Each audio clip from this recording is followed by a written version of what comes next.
Good afternoon friend, શાળા કેન્દ્ર lecture સીરીઝની અંદર આપનું હાર્દિક સ્વાગત છે. હું છું મયંક પટેલ. નેક્સ્ટ લેક્ચર છે નાસા પાક, ઘ્રાણ પાક. પાક પાક શબ્દ ઉપરથી જ આપણને યાદ આવી જાય. અહીંયા શું થતું હશે?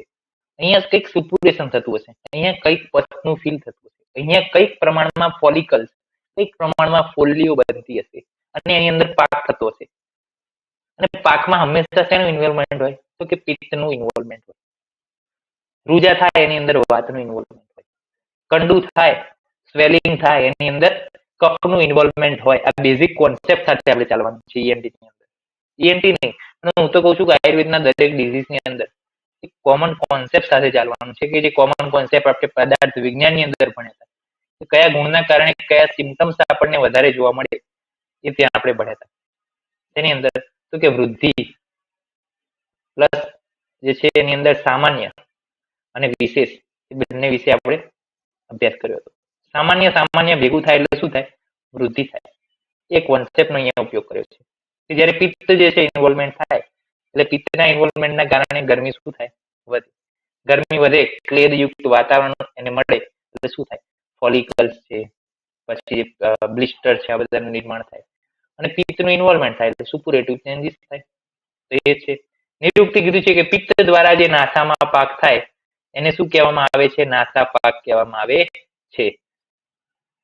સુશ્રુતાચાર્ય ડેફિનેશન કીધી છે 2 લાઈનની આખી અલગ, કે ઘ્રાણાશ્રિતમ પિત્તમ મરુષિ કુર્યાદસ્મિન વિકારે બલવાંશ્ચ પાકઃ તમ નાસિકા પાકમ ઇતિ વ્યવચ્છેદઃ વિક્લેદઃ કુથાવપી યત્ર દુષ્યૈ. એટલે કે ઘ્રાણાશ્રિત એટલે કે જે નાકમાં રહેલું પિત્તમ, નાકમાં રહેલું જે પિત્ત છે એ નોર્મલ હોય પ્રકૃત અવસ્થામાં, પરંતુ જ્યારે એની અંદર શું ઉત્પન્ન થાય છે? વિકાર. એટલે કે ઘ્રાણમાં એટલે કે નાકમાં રહેલું પિત્ત એ વિકાર પામી અને શું ઉત્પન્ન કરે છે?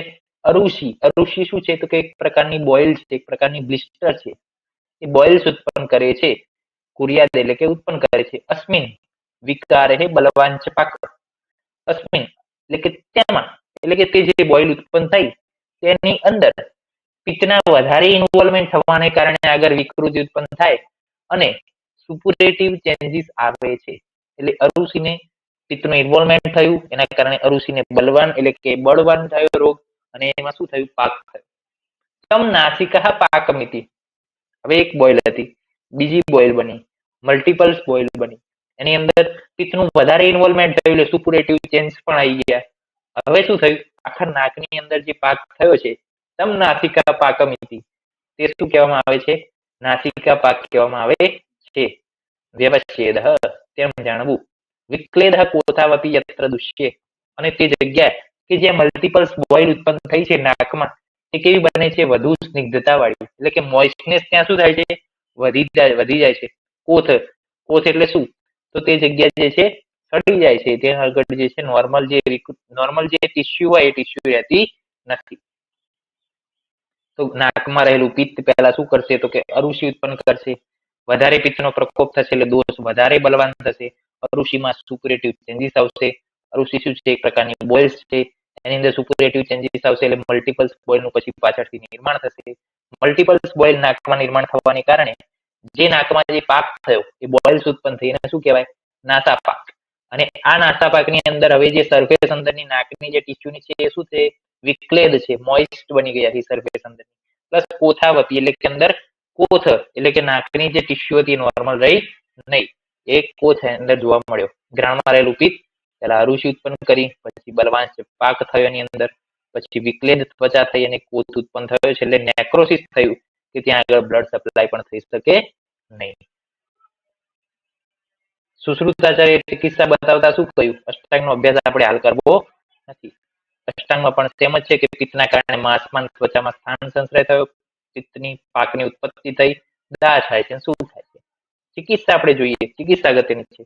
ચિકિત્સાની અંદર શું છે? મેઇન ફોકસ આપણે પિત્ત ઉપર આપવાનું છે, કારણ કે અહીંયા પિત્તનો પ્રકોપ થયો. પિત્તનો પ્રકોપ થયો એટલે પાક ઉત્પન્ન થયો, તો આપણે પિત્તને શાંત કરવાનું છે. પિત્તને શાંત કરવા માટે બાહ્ય અને આભ્યંતર, ઓરલી અને એપ્લિકેબલ, એ બંને જે છે આપણે ડ્રગ આપવાની છે કે જે પિત્તને શું કરે? શાંત કરે. કેવી ડ્રગ હોય? શીતળ ડ્રગ હોય, મધુર તિક્ત કસાય રસ વાળી ડ્રગ હોય કે જે પિત્તનું શું કરે? શમન કરે. પ્લસ આપણે શું કરી શકીએ બીજું? તો કે પિત્ત અને રક્ત જે છે આશ્રય આશ્રય ભાવથી જોડાયેલા છે. તો રક્તને દૂષિત જે રક્ત હોય એને નીકાળીએ એટલે પિત્ત આપોઆપ શું થશે, ઓછું થશે દૂષિત. તો રક્તને આપણે દૂષિત નીકાળશું એટલે રક્ત મોક્ષણ પ્રક્રિયાની અંદર ઉપયોગી છે. આશ્રય આશ્રય ભાવથી રક્ત મોક્ષણ ચિકિત્સાનો ઉપયોગ કર્યો. નાસા પ્રક્ષાલન કરવાનું છે, એટલે કે નાકનું શું કરવાનું છે, એનું ઓરલ ટોયલેટિંગ જેવું કરીએ છીએ એવું આનું નાકનું પણ જે છે આપણે ટોયલેટિંગ કરવાનું છે. નાસા પ્રક્ષાલન કરવાનું છે શેનાથી?